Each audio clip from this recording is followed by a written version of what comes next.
Muchas bendiciones a aquellos que aman la palabra de Dios. En este día vamos a comenzar un estudio bíblico sobre el tema de los 12 discípulos de Jesús. En Lucas 6:40 dice así: El discípulo no es superior a su maestro, mas todo el que fuere perfeccionado será como su maestro.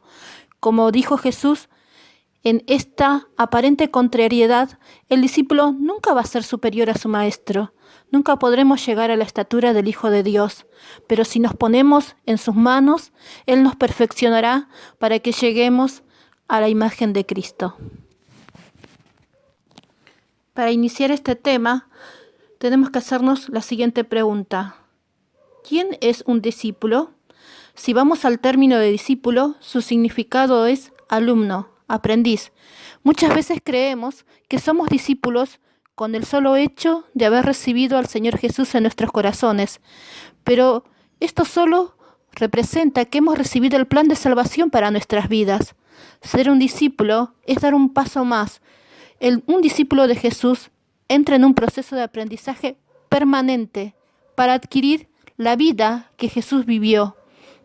Como dice en Filipenses 2, del 5 al 8, haya pues en vosotros este sentir que hubo también en Cristo Jesús, el cual, siendo la forma de Dios, no estimó ser igual a Dios como cosa a que aferrarse, sino que se despojó a sí mismo, tomando forma de siervo, hecho semejante a los hombres, y estando en la condición de hombre, se humilló a sí mismo, haciéndose obediente hasta la muerte, y muerte de cruz.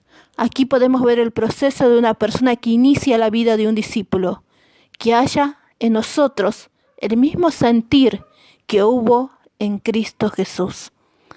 También podemos decir que la meta principal y suprema de un discípulo es servir. Como dice en Mateo 23:11, el que es mayor de vosotros sea vuestro siervo.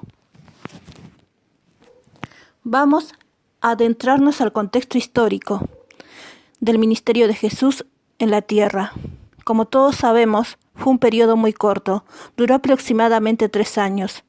Pero si estos 3 años de ministerio lo dividimos en periodos, el primer periodo del ministerio de Jesús se basaría en un trabajo solitario. ¿Con qué nos referimos esto? En que no había una organización planificada. Solo había una multitud de personas que le seguía y Jesús tenía que ministrar y encargarse de todas las necesidades.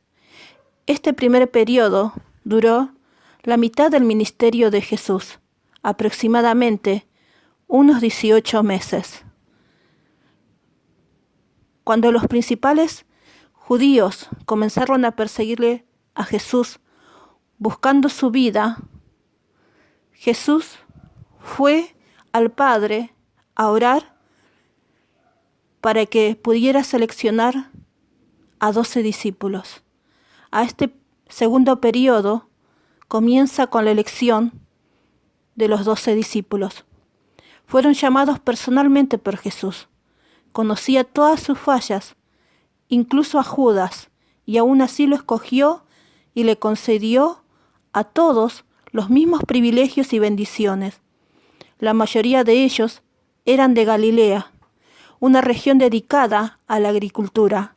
Eran de clase baja, gente campesina, carente de educación, para el mundo insignificantes, pero transformados en vasos de honra en las manos del alfarero. Comienza a verse ya una organización. Judas tenía el papel de ser el administrador económico, y con esto podemos ver que había también otras funciones en los discípulos. Este segundo periodo, Jesús también lo dedicó para instruirlos en el mensaje del reino, y hay veces los separaba de la multitud para explicarle el mensaje, si algo no se había entendido. El tercer periodo se inicia con la misión de los 12 discípulos. Jesús los envía de 2 en 2 para que lleven el mensaje del reino a la casa de Israel. Les dio autoridad para realizar sanidades y milagros.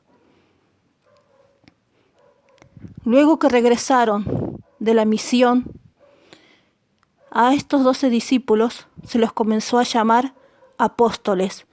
Esto lo vamos a ver en Marcos 6:30. Comienza el tercer periodo. La palabra apóstol en arameo tiene un mayor significado, ya que el arameo era el idioma en que Jesús hablaba. Apóstol es Shaliah en arameo. Significa un representante importante. Era como la voz de su Señor, enviado con un solo fin, entregar un mensaje. Eso significa apóstol, en griego enviado, pero en hebreo shalai, un representante, un embajador, la voz de su Señor. El cuarto periodo va a comenzar después de la muerte de Jesús, cuando pide que los esperen en Pentecostés y continúa hasta el día de hoy.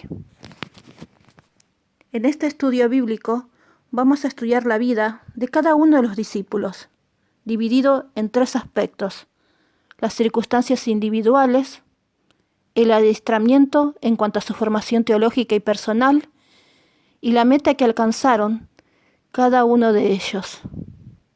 Vamos a ver cómo estas 12 personas eran totalmente diferentes entre sí, pero aún siendo diferentes, Dios lo usó para la gloria suya.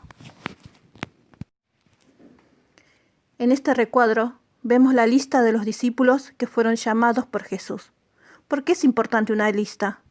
En aquella época siempre se realizaban las listas por orden de importancia. La primera persona que se la nombraba era la más revelante. Según el recuadro, el primer discípulo nombrado es Pedro. Se podría decir el líder de los 12. Pero también podemos ver a los 4 primeros discípulos, que pertenecían al grupo más íntimo de Jesús.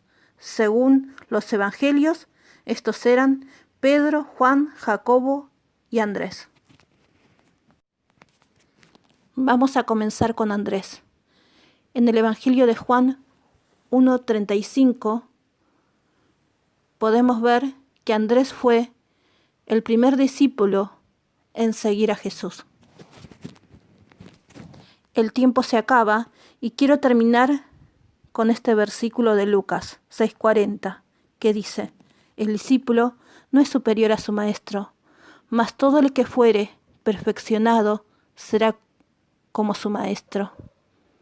El ministerio de moldear discípulos de Jesús comenzó con los apóstoles, pero continúa hasta el día de hoy en nuestras vidas. Cuando vemos las obras de Cristo, se nos hace inalcanzables, pero Él desea trabajar en nuestras vidas para que seamos sus voceros actuales en la tierra. Muchas bendiciones, hermanos, y hasta el próximo martes.